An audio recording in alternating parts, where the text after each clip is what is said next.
Salam saudara pemirsa, sebelum saya menyampaikan firman Tuhan untuk saudara sekalian, saya ingin menyanyikan sebuah pujian kiranya menjadi berkat bagi saudara.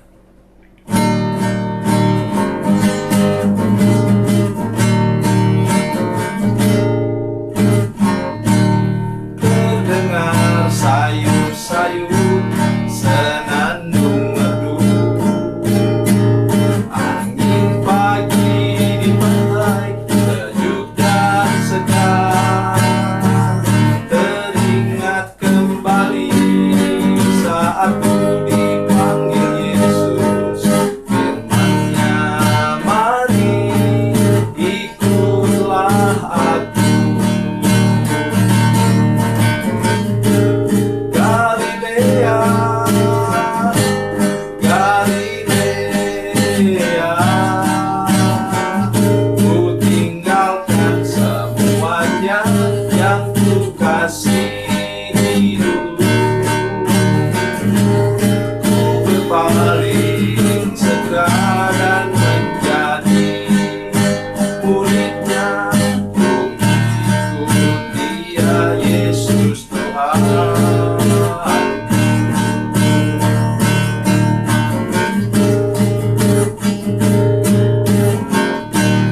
Betapa mulia mengikuti jejaknya,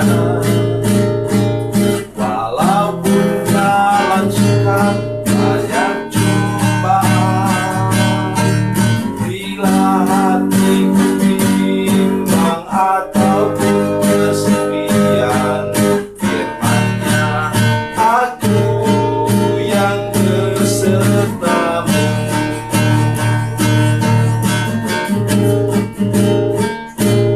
Galilea, Galilea, ku tinggalkan semuanya yang ku kasihi dulu.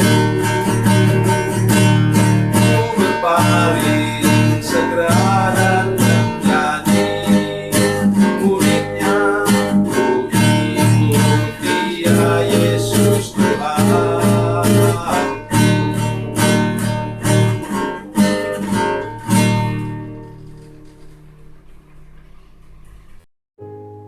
Salam saudara pemirsa, sampai berjumpa kembali dengan kami dalam program Berita Pengharapan.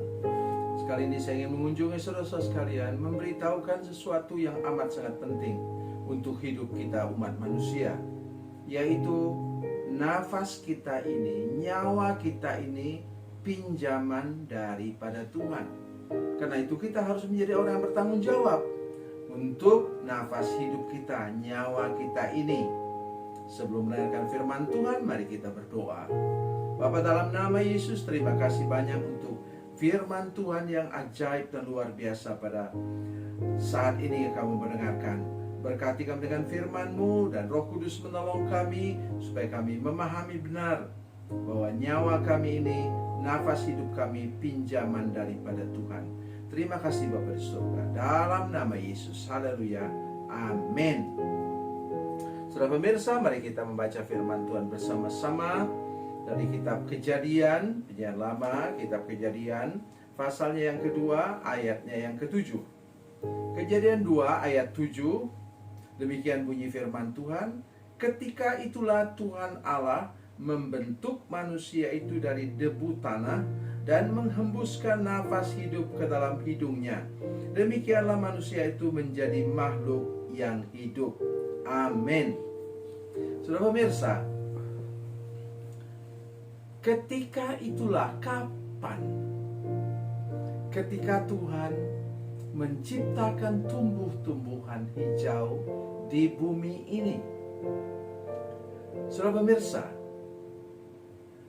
oleh karena itu kita ini, saudara pemirsa dan saya, harus benar-benar memahami bahwa yang paling tahu apa yang kita perlukan ialah pencipta kita. Karena Dia yang tahu apa yang paling kita perlukan. Nomor satu yang kita perlukan ialah nafas hidup. Dan itu terbentuk dari daun-daun hijau. Ia menyerap matahari dalam proses ilmu pengetahuan menyebutnya sebagai fotosintesis, dan kemudian menghasilkan apa? Oksigen yang kita perlukan untuk bisa bernafas dan bisa hidup. Saudara pemirsa, kalau saja Tuhan tahu apa yang kita perlukan untuk bernafas, maka saya percaya, sudah harus percaya juga bahwa yang kita perlukan untuk makan, pakai, dan tempat tinggal sudah pasti ya siapkan yang terbaik pula. Bapak Ibu Saudara sekalian, ketika orang lahir, anak lahir, kalau dia lahir dan tidak menangis, saudara sekalian, sudah pernah lihat bidan? Bidan pegang kedua kakinya, kepala ke bawah, pantatnya dipukul keras-keras. Puk. Supaya apa? Supaya dia bisa menangis. Menangis tanda bahwa anak itu bisa bernafas secara normal. Bapak Ibu Saudara-saudara sekalian, para pemirsa yang saya kasih dalam Tuhan Yesus Kristus, ini yang nomor satu amat sangat penting kita pahami. Kalau Tuhan mengerti tentang apa yang kita butuhkan untuk bernafas, untuk hidup, yaitu tumbuh-tumbuhan hijau, pohon-pohonan hijau, maka Ia pasti memperhatikan kebutuhan kita pada level kedua, level ketiga, level keempat ke bawah. Itu sebabnya mengapa kita perlu bersyukur kepada Tuhan, menghormati Tuhan yang paling mengerti apa yang kita perlukan. Yang kedua, saudara sekalian, sekarang nilai hidup kita. Debu tanah, atau okelah, supaya lebih mudah kita memahami, segumpal tanah liat yang beratnya sekitar antara 50 sampai 70 kilo. Tuhan bentuk. Ada kepalanya, ada matanya. Ya, saya tidak usah sebutkan lagi satu persatu, terlalu panjang. Tuhan buat sedemikian rupa, bentuk sedemikian rupa. Seandainya dia tempayan, bila tempayan itu menjadi keramik, dan sudah tahu, kami punya di kampung itu tempayan-tempayan tua, itu dihargai dengan sekitar 150 juta satu buah tempayan. Kenapa? Ada gosip. Nah, ini gara-gara gosip bisa jadi mahal barang, saudara. Katanya di buntut tempayan yang sudah ratusan tahun umurnya itu ada emas 1 kilo. Ya. Saya tidak tahu yang benar yang mana. Ya, karena juga saya tidak berkepentingan tempayan itu. Tahun 2017 kemarin saya pulang kampung. Tanya, wah, ponakan-ponakan pada takut. Mungkin mereka pikir saya mau menghakimi mereka. Tidak, saudara sekalian. Saya sayang kepada ponakan-ponakan yang meneruskan jakuk kami pon bilik, pokok dari mama saya.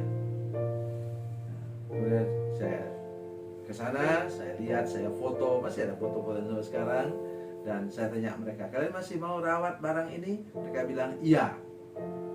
Satu ponakan yang ngotot mau pelihara. Saya bilang, iya silakan kalau begitu, tapi kamu tanggung jawab sendiri. Karena ada ponakan saya bekas kepala kampung, kepala desa, dan kemudian dia stroke. Ya, saya tidak mengatakan stroke karena itu tempayan itu, tapi maksudnya ialah, ya jangan-jangan tempayan itu membawa ya malapetaka. Ya, tapi mereka masih mau teruskan, ya silakan teruskan, saya bilang. Itu tadi apa? Tempayan. Hanya karena gosip nilainya menjadi 150 juta. Tapi kalau ketahuan nanti setelah dipecahkan, diambil bawah, tidak ada apa-apa, betapa ruginya orang. Sekarang, saudara sekalian, sekarang Tuhan buat dia menjadi hidup. Tuhan hembuskan hidungnya dengan nafas dari Tuhan, nyawa dari Tuhan. Itu saya katakan tadi, nyawa kita, nafas kita ini pinjaman daripada Tuhan. sesudah dia menjadi makhluk hidup. Kata orang-orang pintar di Amerika sana, mereka katakan, kalau saja mulai dari rambut sampai kepada kuku kita bisa didonasikan, didonorkan, maka harganya satu orang manusia yang utuh ini harganya about $6 million. Berapa? $6 juta. Kalau hitung-hitung sekarang kira-kira sama dengan 100 miliar. Hei, sudah masih dengar saya? Tadi tempayan warisan kami sekeluarga itu harganya 150 juta. Sesudah menjadi dari tanah liat menjadi keramik, dihias sedemikian rupa, diglasur, dibuat menjadi apa? Bagus. Sekarang manusia setelah dia hidup menjadi 100 miliar rupiah. Bapak Ibu Saudara-saudara sekalian, betapa berharganya nyawa kita, kehidupan kita ini. Oleh sebab itu, mohon dengan hormat, para pemirsa sekalian, janganlah makan dan minum sesuatu yang dapat mendegradasi, mendowngrade kesehatan kita, sehingga kita lebih cepat mati. Jangan. Pelihara kesehatan kita dengan baik. Saya bersyukur oleh anugerah Tuhan, saya sekarang sudah mendekati usia ke-68 tahun. Oh, haleluya. Saya selalu katakan pada jemaat, doakan saya supaya saya masih bisa melihat ulang tahun bangsa dan negara ini yang ke-100 tahun. Tahun 2045. Oh, haleluya. Pada waktu itu umur saya sudah 91 tahun, tapi saya masih bisa menyampaikan video streaming kepada saudara-saudara sekalian. Oleh sebab itu saya jaga kesehatan baik-baik. Walaupun ya ada banyak juga penyakit yang mampir, tetapi saya mengatakan Tuhan buat saya tetap sehat, kuat, dan bertanggung jawab atas nyawa yang Tuhan berikan ini. Tuhan Yesus memberkati, Tuhan Yesus baik. Mari kita berdoa. Bapa, dalam nama Yesus, terima kasih untuk firman Tuhan yang luar biasa ini.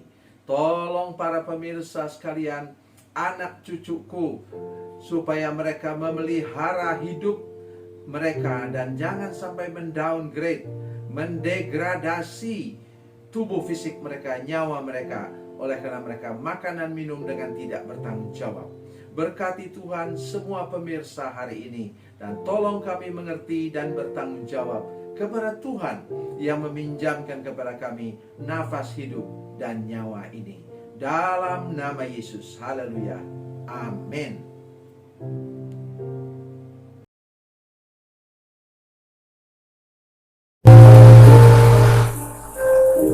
Bila Anda memerlukan dukungan doa kami, atau bila Anda punya masalah yang ingin didoakan, silakan menghubungi nomor telepon kami 0812 7661 1125. Dan bagi Anda yang berada di luar negeri, silakan menghubungi plus 62 812 7661 1125. Tuhan Yesus memberkati, Tuhan Yesus berkati.